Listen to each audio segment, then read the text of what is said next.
libros de fisiología. Los textos bases también para entendernos, para ayudarnos a entender cómo funcionan las cosas. Pero debemos tener en cuenta que toda enfermedad tiene movimiento, todo es dinámico, va cambiando. Y en el caso de las enfermedades que les voy a presentar hoy día, es el asma y el EPOC, son enfermedades que tienen actualizaciones cada cierto tiempo. Entonces les voy a enviar las actualizaciones. Ojo, aquí el mismo tema que con el texto que les envié, que son como 200 hojas, no quiero que sean las 200 hojas, obviamente solamente lo básico. En este caso, la clase de hoy día, vamos a ver de asma, son 10 cosas de las cuales al finalizar la clase les diré cuál es el texto base, pero de todas maneras sería bueno que tengan los otros textos como una ayuda. Lo que ven ahí se llama GINA, así se llama. La GINA, la Global Initiative for Chronic Obstructive Lung Disease. Entonces, esa, como ven ahí, la última actualización es de este año, 2026. Entonces, la fisiopatología no varía, lo que varía son algunos conceptos nuevos en cuanto al tratamiento, que es lo que vamos a ver. La otra guía de asma es la que ven ahí, GEMA, es una guía española que salió el año pasado. Bueno, realmente cada cierto tiempo los españoles van sacando sus actualizaciones. Una de ellas se llama la guía GEMA, la guía española para el manejo de asma. Su última actualización es del año 2025, que es lo que ven ahí, y son ambas la base para la clase que vamos a hacer hoy. Procuro que estemos actualizados. ¿Ya? Y el año pasado la Sociedad Peruana de Neumología sacó esta guía, la guía para práctica clínica, la guía peruana de manejo de asma en adultos. Hay una de pediátricos, pero eso obviamente ustedes lo verán cuando hagan pediatría. Entonces ahorita vamos al manejo de asma en adultos, y lo bueno de esta guía es que obviamente está aplicada a la realidad peruana, son menos número de hojas que la otra, está en español a diferencia de la GINA que está en inglés, y esta guía acumula, o mejor dicho, sintetiza los conceptos tanto de las dos guías anteriores. ¿Ya? Entonces, esta guía de acá es la que les voy a mandar los tres, pero si quieren leer, y es bastante entendible, esta de acá. ¿Ya? Son como 200 hojas, la misma historia que el libro, no quiero que se lean las 200 hojas, sino solamente los puntos claves, y si alguna duda queda durante la clase, todo está correspondido. ¿Sí? Entonces, eso para que estudien para su examen, diapositivas, explicación y esa guía. ¿Sí? Que es básicamente el resumen de los dos anteriores. Y para el post ya veremos cuál. Entonces, siguiendo el mismo concepto, chicos,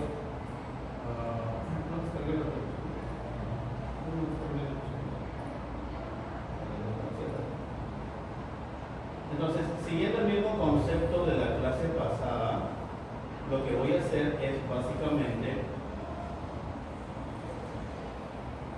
vamos a intentar resumir lo máximo que pueda, porque entenderán que son clases, realmente si nos dedicáramos a cada clase, son clases muy largas, entonces tenemos un poco más de una hora para intentar resumir. Les indiqué con sus delegados que en el aula virtual había subido yo dos textos, no supongo que lo habrán visto. Hay uno que es el manejo, la clasificación de los inhaladores, y si no lo han visto les sugiero que lo vean. Son dos textos, un PDF, son dos PDFs, uno en el cual nos dice cómo se clasifican los inhaladores, que ese sí sugiero que lo lean, y el otro es básicamente un cuadro con un montón de inhaladores y distintas combinaciones. Ese no es para que lo lean, es básicamente a que lo tengan ahí como guía. ¿Por qué? Porque eso de ahí es el fundamento de esto, y realmente mucho de la neumología se maneja en función de inhaladores. Entonces, ¿cuáles son los inhaladores que más conocen? Otro. El mundo, no molécula propio. Se le pide marca, pero bueno. Ya, ahí nos quedamos. Y no está mal, está bien, que hasta ahí nos quedamos porque la idea es para eso, la clase, ¿no? Entonces, en cuanto al manejo de inhaladores, como ustedes van a ver, y habrán visto que hay una lista enorme, no todo es salbutamol, no todo es bromulo, no todo es PUF. Entonces, eso vamos a verlo en esta clase. Como les decía, esas son las guías de las cuales vamos a intentar manejarnos.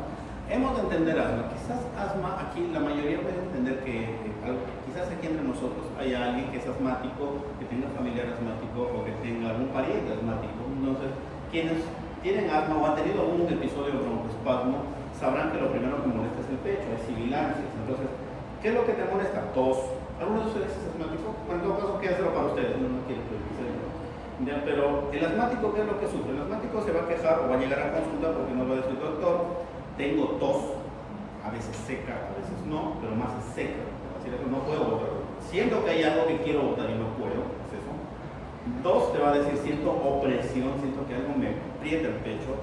Tres, tengo dificultad para respirar. me falta el aire. 4, siento que me silba el pecho, siento que hay un pitidito. Otros te dicen tengo un pitido, tengo un ronquido, otros te dicen parece que hay un pollito, otros te dicen parece que un gato estuviera ronroneando en mi pecho. El nombre que le quieran poner, pero hay sibilancias. Cuando tú auscultas al paciente con asma vas a escuchar sibilancias. La sibilancia, ya cada uno sabe, la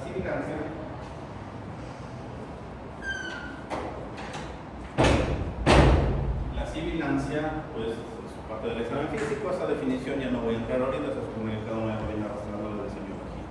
Entonces, la gran pregunta acá es, si mi paciente me acude por todos esos síntomas y le sirve el pecho, ¿de frente le diagnostico asma? No, hay que tener algo bien claro, doctores, doctoras. Todo paciente asmático va a tener sibilancias, a todo paciente asmático le va a silbar el pecho, pero no a todo paciente que le sirve el pecho es asma. Eso es lo primero que quiero que se queden, porque en la práctica clínica diaria hay muchos pacientes que arrastran ese concepto. Dicen, hace 20 años, hace 30 años, hace 15, 10, etcétera años, me diagnosticaron asma. ¿Cómo me diagnosticaron asma? No, es que el doctor me escuchó el pecho y me dijo que me silbaba y soy asmático. Error. Puede que sí, pero es lanzar una moneda al aire. Puede que sí, puede que no. ¿Por qué? Nunca se olviden, todo paciente asmático tiene sibilancias, pero no todo lo que silba es asma. Ya vamos a ver qué es los otros alternativos.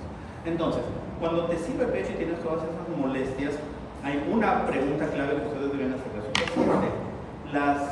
Todo eso que tú me dices, silbido de pecho, falta de aire, la tos, ¿es todo el día o solamente tiene por momentos? El paciente asmático en su gran mayoría te va a decir, no, hay momentos. Usualmente es más, en el inicio del día, es decir, de la mañana, de madrugada temprano o el extremo en las noches.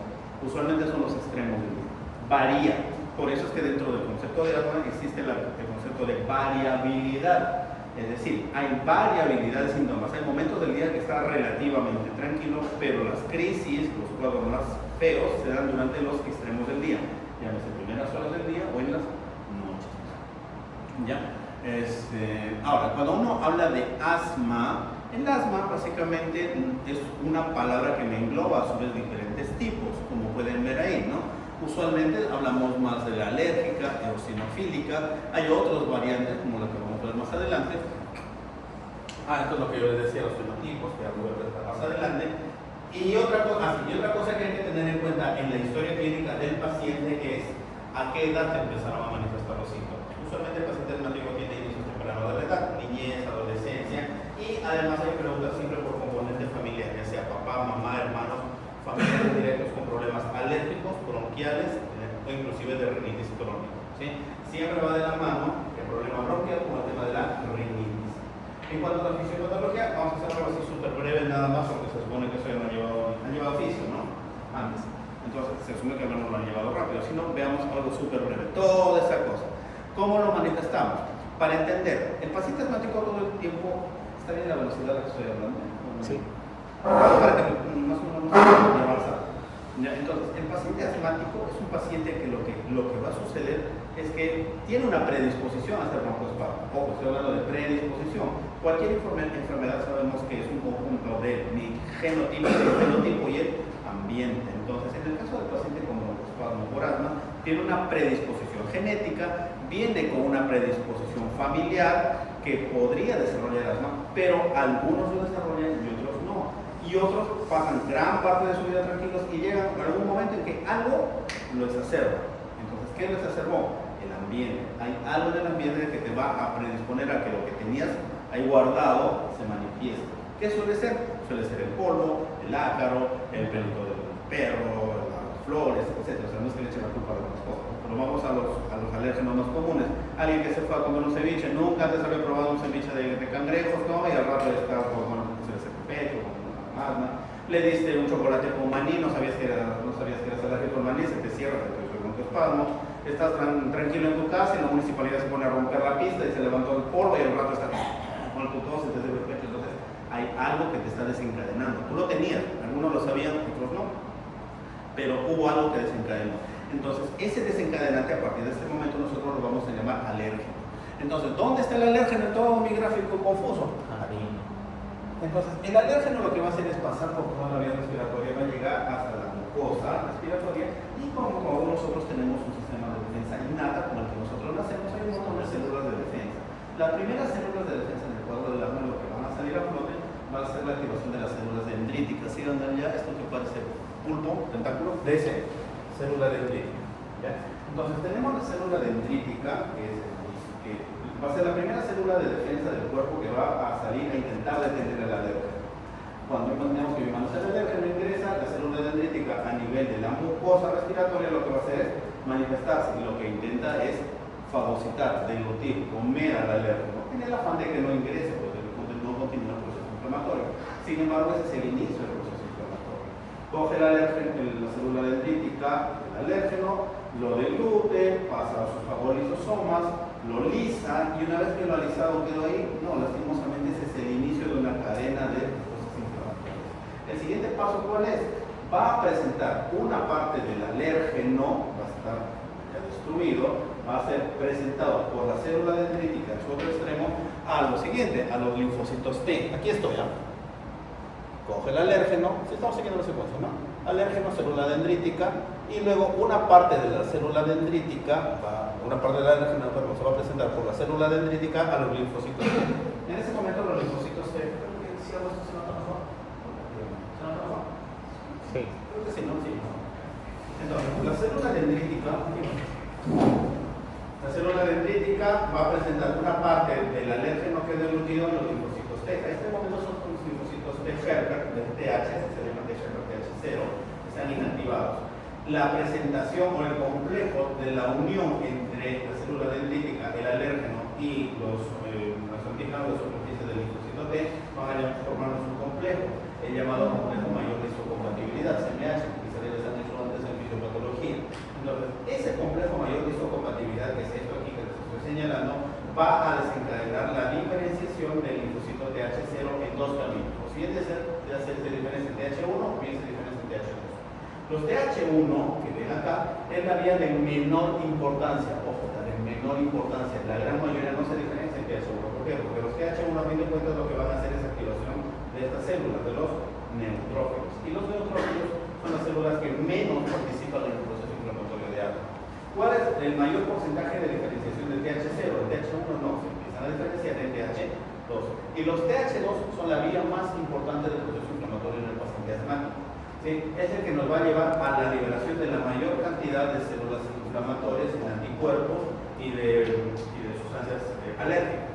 Entonces, el TH2, ¿qué es lo que va a hacer? A través del TH2 se van a liberar diferentes interleuquinas, la 5, la 13 y la 4, que es la que ven acá. La interleuquina 5 lo que va a hacer es, a través de las células mastocitos, va a generar la liberación de ¿qué? De histamina. Ahí tenemos uno de los principales proinflamatorios en algo, histamina. 2. A través de la interleuquina 4 va a generar la activación de las células B para formación de ¿qué? De inmunoglobulina E. Y la inmunoglobulina E va a terminar adhiriéndose luego a la superficie de los mastocitos y van a generar una segunda respuesta inflamatoria. Me va a generar anticuerpos. Para hacerlo súper sencillo. Linfocito TH0 se diferencia TH1 y TH2. TH1 genera neutrófilos. Participan principalmente en la respuesta asmática, muy poco. El TH2 es la mayoría de interleuquinas 5, 4, 13, principalmente la 5 y la 4 va a tener dos caminos. Uno, liberación de histamina a través de los mastocitos. Dos, diferenciación de las células B y con liberación de anticuerpos, la inmunoglobulina E. Y la inmunoglobulina E se va a adherir a donde la superficie nuevamente de mastocitos. Ojo, doctores. Esto que les acabo de manifestar es la primoexposición. ¿Qué significa? Todo lo que les dije hace un momento, no sabías que tenías algo, te acercas a un alérgeno, que puede ser el alérgeno que se te ocurra, y se desencadena esto. Significa que si a futuro, obviamente, te dan tu tratamiento, te pasa el proceso alérgico, a futuro, ya no sé, medio año, un año, te vuelves a exponer a lo mismo que te generó el primer proceso inflamatorio, todo está bien.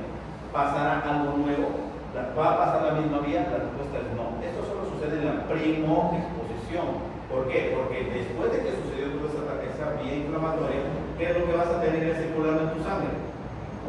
Vas a tener mastocitos sensibilizados. ¿Y con qué están sensibilizados? Con inmunoglobulina E, que están predispuestos. Ya no van a esperar las células dendríticas, sino ya están circulando por todo tu cuerpo. Si en la vía respiratoria, cuando te ingresa un alérgeno, ya no vas a tener esta vía inflamatoria del inicio, sino de frente, liberación de inmunoglobulina E, y más adelante, aparte de la liberación de anticuerpos, vas a tener la liberación de histamina. ¿Qué más pasa dentro del bronquio? Recordarán a través de histología, ustedes saben que tiene varias capas y una de las capas más superiores es la capa muscular, un tejido liso. El tejido liso lo que va a hacer es responder ante la activación de células, de determinaciones adrenérgicas y colinérgicas, va a generar que el bronco espasmo, se va a cerrar. Entonces, no solamente liberación celular, liberación de sustancias proinflamatorias, activación del músculo liso vía sistema nervioso simpático y parasimpático. ¿Nos entendimos hasta ahí? El proceso de liberación de histamina que me va a generar secreción, hiperviscosidad, mucosidad, y eso es lo que me va a generar el bronco, espasmo. ¿Hasta ahí nos entendimos? Sí. Más o menos, y quienes no. Si no se entendió bien, chicos, no me puedo detener a explicar esto porque estoy en el fisiopatología de medicina clínica. ¿Ahí queda un poquito? ¿Para qué? Lo que les había hablado, ¿no? Básicamente todo esto es lo que les mencioné hace un momento. Next. Al grano, vamos de frente al diagnóstico. ¿Por qué? Antes de hablar de diagnóstico, ¿alguien tiene un plumón por si acaso? ¿Y su plumón de pizarra? Si tuviese, si no, no hay problema. Ya. En cuanto al diagnóstico, esta guía, que es lo que ven ahí, bueno, es el resumen de lo que vamos a hablar hoy. Ahorita síganme a mí la secuencia. Una vez que me entienden a mí la secuencia, leen esto de acá y es más entendible. Porque si te vas a aprender eso, es una trampa. Acá dame caso mío. Ya, entonces, ¿qué hemos dicho? Ya recordamos básicamente la fisiopatología del asma, es un proceso obstructivo bronquial que tiene síntomas como tos, sibilancias, disnea, dependiendo del grado, y sobre todo la palabra clave que les dije hace un momento, ¿es constante o es variable? Es variable, no tiene la misma sintomatología todo el tiempo. Y además de eso hablamos de un componente familiar que puede tener un desencadenante, suele aparecer en las primeras etapas de vida y tiene un componente alérgico crónico, ya sea personal o familiar a través de familiares directos. Tu papá, tu mamá, tu hermano, tu hermana, etcétera. Alguien por ahí puede tener asma o alergia. Ya tengo eso de ahí, ya hemos dicho que no todo lo que sirve es asma sirve, pero no todo lo que sirve es asma. Muy bien, ahora mi paciente llegó con sibilancias. Yo quiero saber si es asma, cuáles son los pasos. Entonces, ¿cuál es la prueba? Una de las pruebas más importantes, no la única, pero ¿cuál es una de las pruebas más importantes y más básicas para el diagnóstico de asma? Es ahí donde entra la llamada espirometría. Pregunta, porque no sé cómo se publica. ¿Les han enseñado, les han explicado espirometría en fisiología? ¿Sí? ¿Les han explicado? ¿Algo los entraron a clase? ¿No? Ya, algo. ¿Y quienes no? Les hago un breve recuento. Todo lo que puede. Ahí está.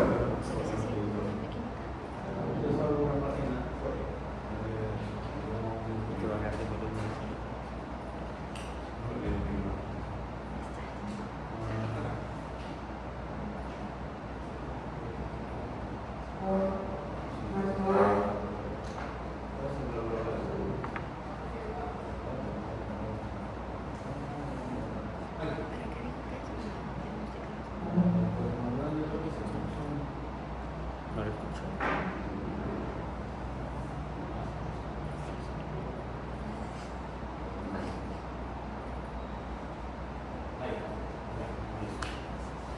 Esta es una espirometría X que lo hablamos en video.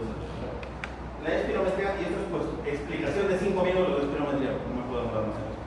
La espirometría es una prueba funcional, es una prueba pulmonar funcional que lo que sirve básicamente busca un objetivo, el diagnóstico de qué tipo de enfermedades, obstructivas o restrictivas. ¿Qué creen? Obstructiva, hablamos de asma, como restrictiva de la llamada fibrosis. ¿Qué busco hacer con la espirometría? ¿Diagnosticar obstructivas o restrictivas? Porque estamos haciendo el tema de obstructiva y estamos haciendo el tema de espirometría, está buscando enfermedades obstructivas. Entonces, la espirometría es una pruebita. Les han hecho con simuladores de espirometría en un momento. Ustedes recordarán que les colocan la boquilla, una pinza, les dicen toma aire, luego les dicen bota. A medida que va botando va dibujando una curva. ¿Sí? Bueno, visto que son estas curvas de acá. ¿Ya? Entonces, ¿qué es lo que busca la espirometría? La espirometría busca tres cosas. De los valores que ven arriba, FBC, FF1, FF1 con velocidad mental forzada, los tres parámetros que a mí me interesan en un diagnóstico de espirometría son estos tres de acá, FBC, FF1 y el FF1 FBC. ¿Qué es esto? Esto de acá es el indicador, es la variable que me va a diagnosticar enfermedades obstructivas. Algunos le conocen como el índice de Tiefenau, pero preferimos no utilizarlo, no nos quedamos como la relación. La relación FES1 o BEF1 de capacidad vital forzada es la variable que nos va a diagnosticar la enfermedad obstructiva. Ojo, yo no estoy hablando de me diagnostica asma, no, estoy diciendo me diagnostica enfermedad obstructiva, que ya sabemos, como empezado la clase, que digo es asma o es ECO, ya veremos las características de cada uno. Muy bien, ¿qué es lo que tienen estos de aquí? Toda prueba de espirometría tiene el predicho LLN, es el límite inferior de la normalidad. Para quien no sepa qué es el límite inferior de la normalidad, toda prueba en matemática, en médica, en medicina, estadística, geometría, ingeniería, donde tú quieres, tiene valores, el valor superior normal y el valor inferior normal. Por ejemplo, si yo les digo en esta aula, el promedio de edad es, me pongo un ejemplo, el promedio de edad es 21 años, por no puedo decirlo de alguna forma, significa que no todos tienen 21 años, hay quienes pueden que tengan 19 años y hay quienes tengan 25, entonces son los dos extremos. El extremo normal alto es 25, mi ejemplo, y el extremo normal bajo es 19. El promedio es otra cosa que se puede. Significa que lo que esté por encima de eso para esta aula no es normal, y lo que esté por debajo de ese 19 no es normal. ¿Nos entendemos? ¿No? Entonces son rangos que manejamos entre dos extremos. Lo que esté en espirometría, en asma, de esta relación del BEF1 capacidad vital forzada por debajo del límite inferior de la normalidad, límite inferior de la normalidad, el valor más bajo normal es el LLN. Si está por debajo de este valor LLN, nos da un patrón obstructivo. A ver, doctor, ya me perdí. ¿Qué estaba hablando? Quedo algunos con cara de que estaba hablando. Se perdieron un poquito, ¿no? Y si no, lo repito. Cuando les hicieron su clase de fisiología, les dijeron el valor del BEF1 capacidad vital forzada, cuando uno sopla, debe ser menor del 70% o 0.7. Se lo dijeron eso en los libros que lo manejan. No es parcialmente cierto. ¿En qué me refiero? Si yo soy una persona que tiene una vida sedentaria, lo máximo de deporte que he hecho en los últimos 5 años es salir de mi cama a la sala y viceversa, he hecho más actividad física, y pongo a mi lado uno de ustedes que se va al gimnasio dejando un día, se va a jugar los fines de semana, hacer atletismo, bicicleta, etcétera, etcétera. ¿Tendremos la misma capacidad respiratoria? Obviamente no, yo no tengo ninguna sintomatología, pero si pongo uno de ustedes de la mitad de mi edad que encima hace ejercicio, aunque no tenemos clínica respiratoria, va a tener mayor capacidad, mayor volumen. Y en mi caso yo voy a tener, con respecto a uno de ustedes, mi capacidad respiratoria va a ser menor, pero sin embargo no por eso estoy enfermo. Entonces, si yo cojo un punto de corte para todos, no todos tenemos el mismo punto de corte, me dejo entender. El 0.7 es un punto muy arbitrario. A nivel internacional todavía lo utilizan, pero para cuestiones prácticas, nosotros en el diagnóstico de asma cogemos SFX1, FBC, pero no cogemos el menor al 70%, sino cogemos el debajo del límite inferior de la normalidad. Cuando a tu paciente le haces una espirometría, le pides peso, talla, edad, sexo, porque las variables cambian de acuerdo a cada uno de nosotros. Como todos tenemos el mismo límite inferior. Entonces, regresando a esto, para no perdernos. El diagnóstico de enfermedad obstructiva se da con esta variable. Los libros lo van a encontrar como menor a 0.7. Vamos a coger nosotros, para no confundirnos, el valor de 0.7 o por debajo del límite inferior de la normalidad. Si mi valor, que ya más adelante les voy a explicar cuál es, está por debajo del límite inferior de la normalidad, yo diagnosticaré una enfermedad obstructiva. Entonces, ¿cuál es el valor del BEF1 capacidad vital forzada? Diagnostica enfermedades obstructivas. ¿Me dice si es asma? No. ¿Me dice si es ECO? No. Solo me dice que es enfermedad obstructiva.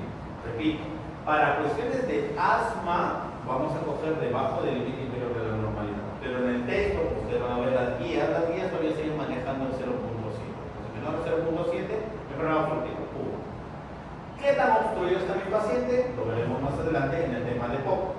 Hasta ahí solamente quiero que me entiendan esto.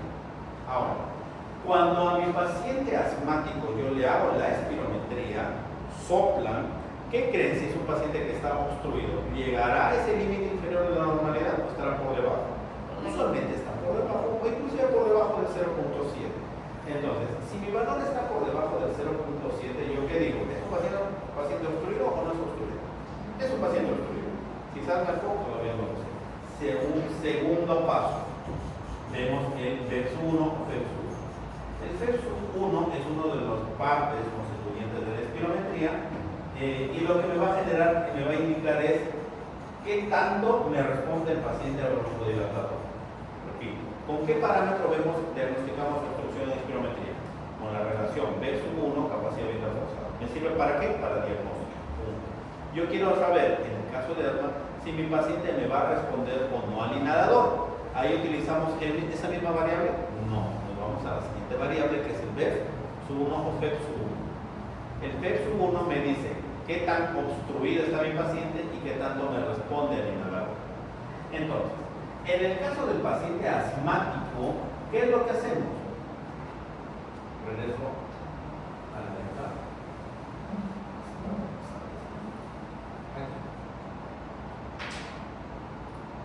Teniendo en cuenta eso, siendo más asmático, le hago una espirometría. La espirometría, pongámonos aquí. Esto del otro lado todavía no lo ven, céntrense aquí. Patrón obstructivo, aquí lo siguen considerando como 0.7, los españoles lo siguen considerando como 0.7. Entonces, ya entendimos qué significa esto. Me está diciendo que mi paciente está obstructivo. Punto. Hasta ahí no me dice más. Segundo paso, le hacemos broncodilatación. A los que han visto ustedes la prueba con espirometría, la espirometría no solamente es soplar, que tiene su técnica, su modo, etcétera, sino al inicio le hacemos sin ningún inhalador y luego le aplicamos un broncodilatador, que puede ser salbutamol o bromuro de ibuprofeno. No detalle en otro porque esta no es clase de espirometría, solamente le estoy diciendo que se aplica un inhalador y después que le aplicas inhalador, esperas un tiempo prudencial a que el inhalador haga efecto. Es decir, al paciente le aplicas el inhalador, le dices descanse tanto tiempo, lo vuelvo a llamar para que damos tiempo a que el inhalador me haga ese efecto, broncodilate lo que está pasando. Regresas. Si yo te he dicho que el VEPS 1 me diagnostica el grado de obstrucción o me dice si responde o no al inhalador, ¿qué esperaré que varíe después de la inhalación? ¿Qué valor? ¿Debería aumentar o debería bajar ese VEPS 1? Debería subir, porque el VEPS 1 me dice si es que broncodilata o no broncodilata, si sirve o no sirve el inhalador, en términos sencillitos. Entonces, después de que viene a soplar, nuevamente lo vamos a soplar, vemos que sigue con su patrón obstructivo, puede que haya mejorado, pero después de la broncodilatación lo que a mí me interesa es analizar el VEPS 1. ¿Para qué el VEPS 1? Porque el VEPS 1 me va a decir si es que me ha respondido o no me ha respondido al inhalador. En el paciente asmático, dice, este de acá es variabilidad o diferencia del VEPS 1 mayor a 12% y 200 mililitros. ¿Qué significa eso? Regresamos acá, esto de aquí que ahora. Acá vamos a inventarnos. Por ejemplo, VEPS 1, prueba solo una vez, solo dos veces, solo tres veces. Pongámonos que su mejor prueba, aquí está, su mejor prueba, esta es la promedio de todos los anteriores. En este paciente, en la pre-broncodilatación, ojo, centrémonos en el VEPS 1 nada más. Me estoy recontrainventando, no quiero que me sigan las cosas. VEPS 1, en este paciente es 4.99%, ¿o qué es eso? Y al costado ven porcentaje, 109. En la espirometría nos interesan estos dos valores del VEPS 1, el porcentaje y el valor total. Esto está expresado en ¿qué? En litros. 4.99 litros. Significa que cuando sopló el paciente hizo esto, el valor que es VEPS 1, lo mejor que botó en el primer segundo fue 4.99 litros en ese caso. Y el porcentaje fue de 109% de su capacidad pulmonar. ¿Me estamos siguiendo más o menos la secuencia? Eso es el pre-broncodilatación. Pero en el post, ahorita me voy a inventar datos. Imagínense que ya no es 109%, sino es 130%. ¿Cuánto es la diferencia del 130% y el 109% que me hizo cerrar? En ese ejemplo, 21%. No, restando nada más, solo estoy restando. Si me varió más del 12% del VEPS 1 en post-broncodilatación y además resto los metrajes, mientras que acá tengo 4.99 litros. Ya redondeo 5, hizo 5 litros. ¿Sí? Hizo 5 litros en el pre. ¿En mililitros cuánto es? 5.000 mililitros. En el post-broncodilatación me hizo 5.200 mililitros. ¿Cuál es la diferencia? 200 mililitros. Entonces, es un patrón obstructivo con un VEPS 1 capacidad vital forzada menor a 0.7 o menor al límite inferior de la normalidad, con una variación o diferencia del entre la post y la pre, ¿de cuánto el porcentaje? 12% por lo claro, ejemplemente, pero debe ser por lo menos del 12% y 200 mililitros. Este, doctores, es el diagnóstico de asma. De todo ese cuadro que ustedes ven, esto es lo que necesito que se les quede. ¿Cómo diagnosticamos espirométricamente asma? Asma es una prueba en la cual tienes un patrón obstructivo con una variabilidad del VERS1 mayor a 12% y 200 mililitros.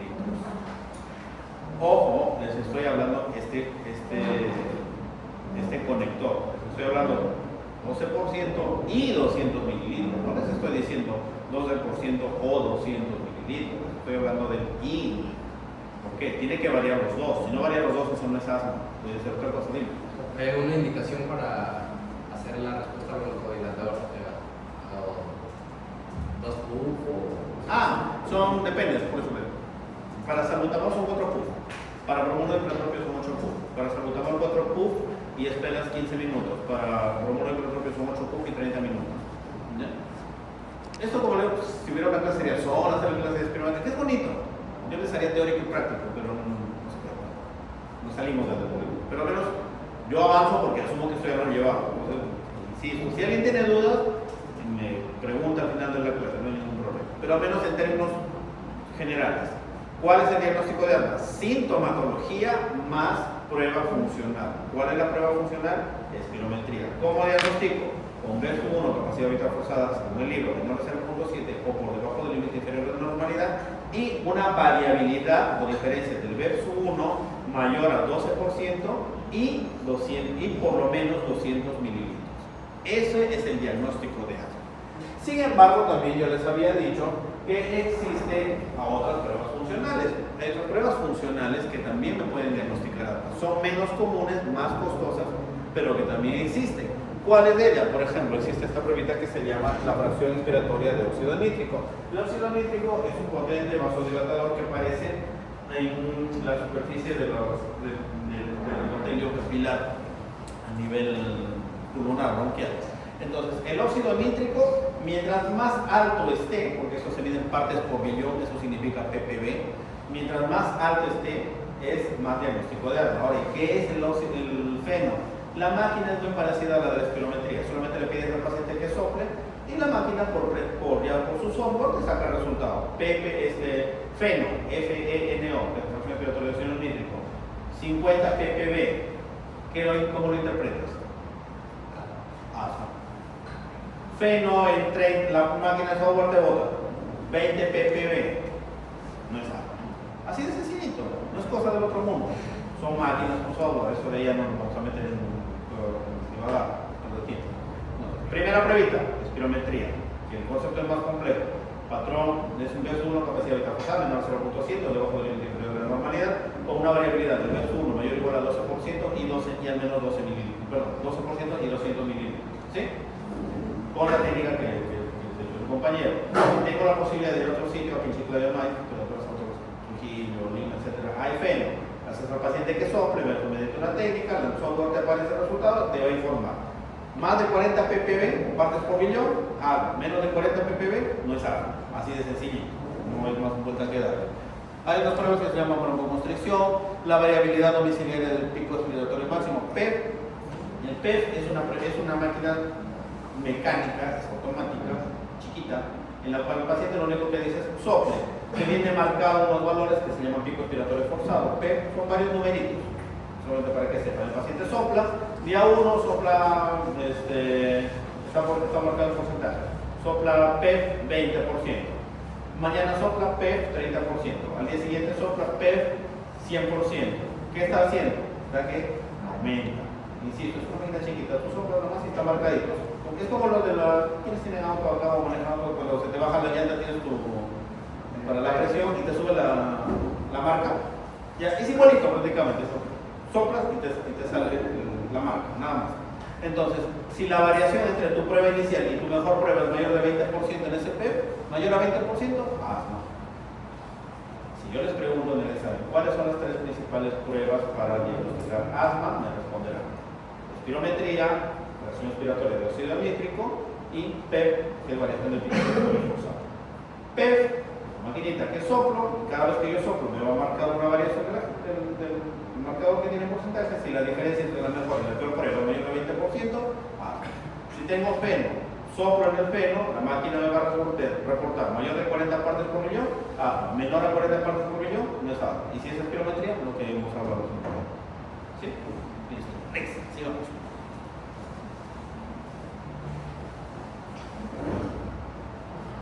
En cuanto a los síntomas, tú vienes tu paciente, le consultas por el tema de